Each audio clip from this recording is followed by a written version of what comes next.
Good morning and welcome back to 10-minute tips for managers. It's great to see familiar faces.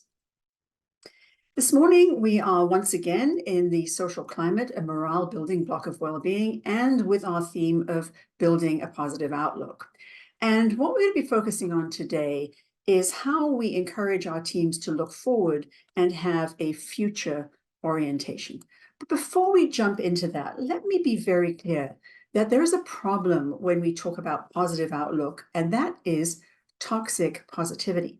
Now, toxic positivity happens when we dismiss negative experiences or emotions and respond to these concerns with statements such as, well, look on the bright side, or this could get better, or even my pet peeve, well, it could be worse. The type of person who does this tends to be somebody who's more likely to feel uncomfortable with negative emotions or believe that they are unable to change anything. So when leaders or even our colleagues insist on putting a positive spin on things, we create an environment where people feel unheard, unseen, understood, or discounted. And staff may comment by saying things like, our managers and leaders just are out of touch with reality, or we wish they would just walk in our shoes for 5 minutes and understand what we're living through. So let's remember then that not acknowledging or discounting the real challenges that exist in our work is not part of having a balanced, positive outlook. So here's a familiar question. Is this glass half full or is it half empty? Conventional wisdom is going to tell us that the half full people are optimists and the people who say it's half empty are pessimists. But let's be realistic. It is both half full and it is half empty, as is the truth with our experience at work. So a balanced positive outlook can acknowledge and hold space for the fact that both perspectives are true. It acknowledges the presence and experience of real challenges and resource limitations, while also holding space to acknowledge what we do have. This then is going to open up the space for us to discuss how we can use the strengths and resources that we already have, how we leverage those to address the challenges that we have, and also how we then adapt and change and grow in future. So positive outlook and future orientation are examples of growth-focused mindset. They are foundational to our efforts to grow, to try new things, to embrace challenges, to embrace feedback, and also ultimately to excel. The opposite, or the change-resistant fixed mindset, may have connections to fear and to an unwillingness to let go of the past or our status quo. We discussed this last week, and if you missed episode 25, the recording is available for you online. Dr. David Rock of the Neuro Leadership Institute suggests that we can support future-focused growth mindset by focusing our conversations on what he calls feeding forward. In other words, to feed forward rather than to provide feedback. In other words, when we are giving, feedback to people, our focus is on an intended and improved future rather than second-guessing what we've already done. Let me just move the slide forward. Great. So thinking about the future has been found to have well-being benefits. It's positively related to several aspects of health and well-being, including the ones you see on the slide: physical, mental, life satisfaction, our willingness to engage in ongoing learning and development, and also our financial well-being.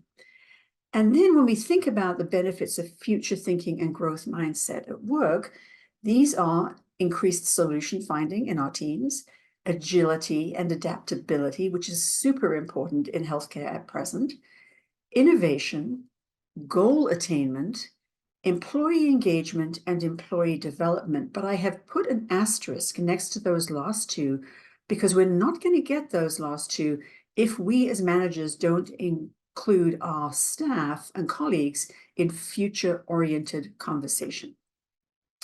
So let's think then about how we can support our colleagues to embrace the idea that we can influence our future.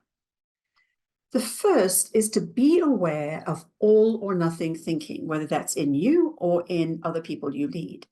So remember, we just notice this thinking to notice it. We're not noticing it to judge it. It's just noticing that we are stuck in this all or nothing place. Once we notice it, we have the freedom to change our patterns.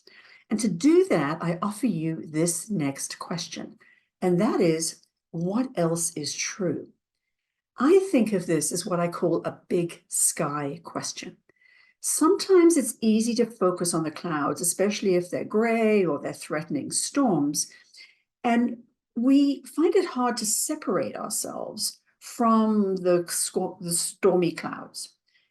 And we recognize, until of course, we recognize that we are not these clouds. We are the biggest sky. And so that gray cloud is part of our reality. But there's a lot else about that sky that is also true. What else can we see out there? So the what else question invites us to expand our thinking and our perspectives and ultimately our sense of possibility. The second skill I'm going to offer you is the power of the not yet question. And to introduce you to this, I'm going to tell you a story. So back in 1995, Molly Howard, who was a special education teacher in Georgia, was appointed the principal of Jefferson High School. And this was a school where only 15% of the students would go on to college.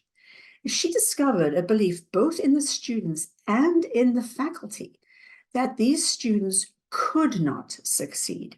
And she called it a culture of failure.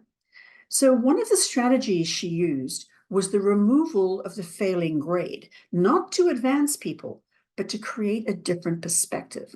So she introduced an A, a B, a C, and an NY, or not yet grade.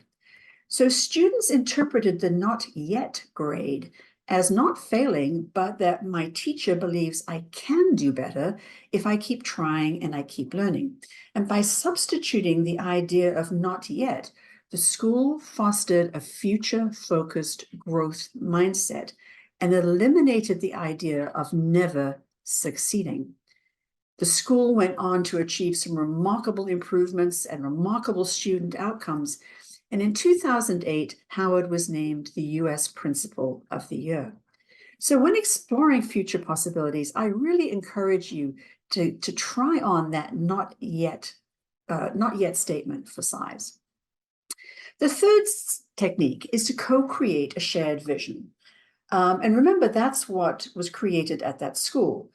But a leader's my vision as a leader cannot engage you and it cannot motivate you if you do not identify with my vision.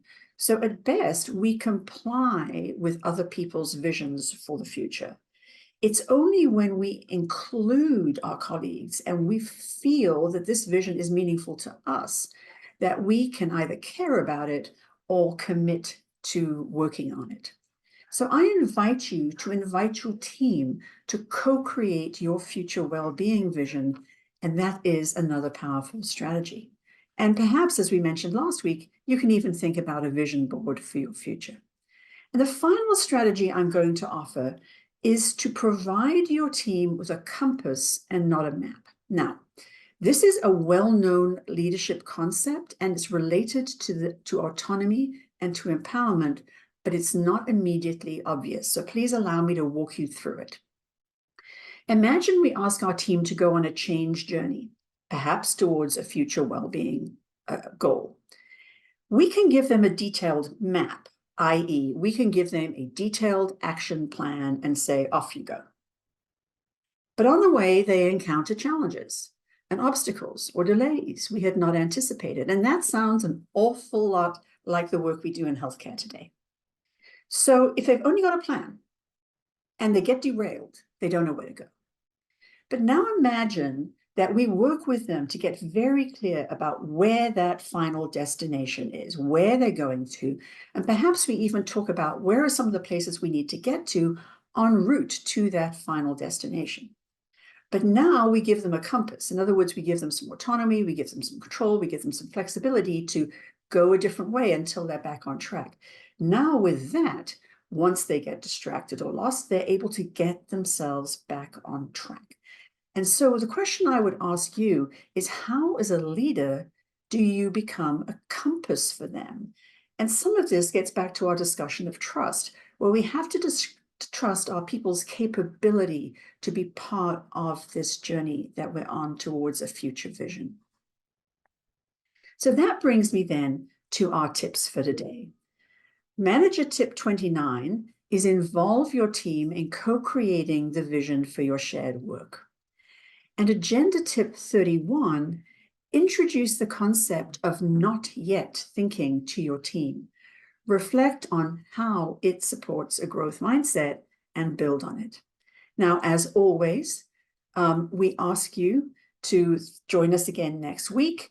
Next week, we'll be talking about noticing nonverbal communication. I will be doing that with you. And of course, we invite you to explore the resources we have at Healthy at Hopkins and on the Office of Wellbeing website.